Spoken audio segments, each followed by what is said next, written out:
So here we're going to be covering fireboards.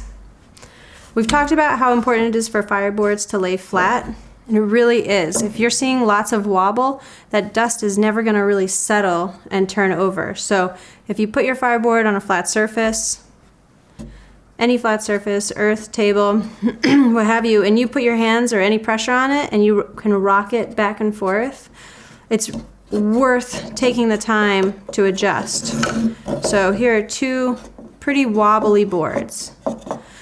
We're really looking for a flat base, and sometimes that can be hard to see where you need to carve. And the most useful trick that I use is to take this and I'll apply pressure and I'll run it over the ground, and that way I'm going to pick up skid marks. So here.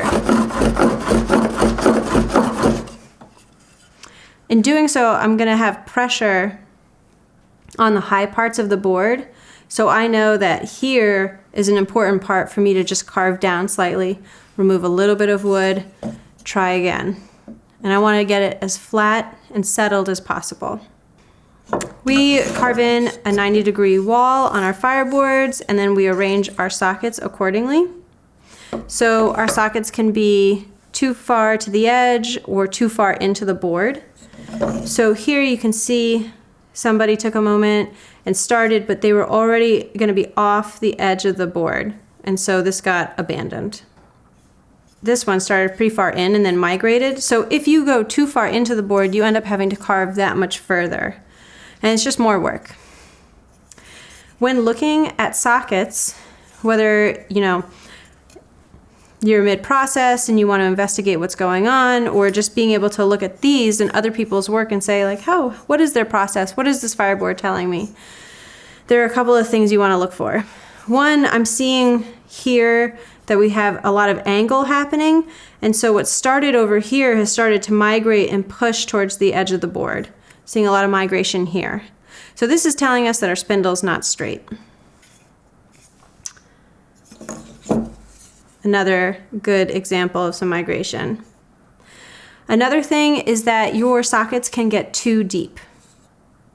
Too shallow as well. So too shallow would be that you didn't burn it into the full circumference of the spindle, and therefore it's really hard for it to stay settled and can end up walking all over the board. A socket that's too deep and getting all the way down to the base starts to become more difficult due to what we call sidewall friction. So we want all of our friction on that bottom circumference of the spindle, but if we're getting it up on the walls of the spindle, it's starting to grab, it's starting to require that much more work, but isn't going anywhere for us. So when you're starting to feel a little bit of tension on that bottom spindle, you want to give that some consideration. One thing that's important in regards to material selection is that your fireboard wood density is not much less dense than your spindle. If it is, it won't be able to hold up to the density of the spindle, and you'll just burn right through it over and over again. And you'll be drilling beautiful holes, but you won't necessarily be producing dust and coals. I think the most common problem we see in fireboards that's going to tell us about what we need to change is that the sockets aren't burning in. We're not getting this dull, roughed up wood. We're starting to see what's burnishing. And the burnished wood fibers are wood fibers compressing. So again, with this friction, we're trying to rip these little bits of wood off to create that dust. And burnishing, if we're compressing those woods, we're not going ahead in the process. And what we see is that we see a shininess starting to occur. And it could be either blonde or it could be dark with some burning occurring. But what we're going to see is this glassy sheen. And anytime you see glassy sheen, you want to approach that. You don't want to compress these wood fibers, whereas you do with the handhold. So there's a lot of similarities between fireboards and handholds. So no burnishing with fireboards.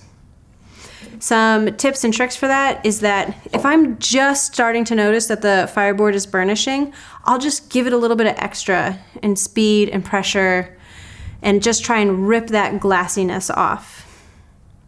If it's pretty deep in there, sometimes what I'll do is I'll grab a little bit of dry sand. This is so useful, such a useful trick. A little dry sand, and you're just going to sprinkle it in, and you're going to use that as that grit factor to rip that off. I'm very reticent to end up recarving my spindle or my fireboard, and I usually find that these first two avenues work really well, but you just have to be paying attention and catch it early on. But you want to get rid of any burnish, and that way it'll allow you to progress forward as you want to get that dust.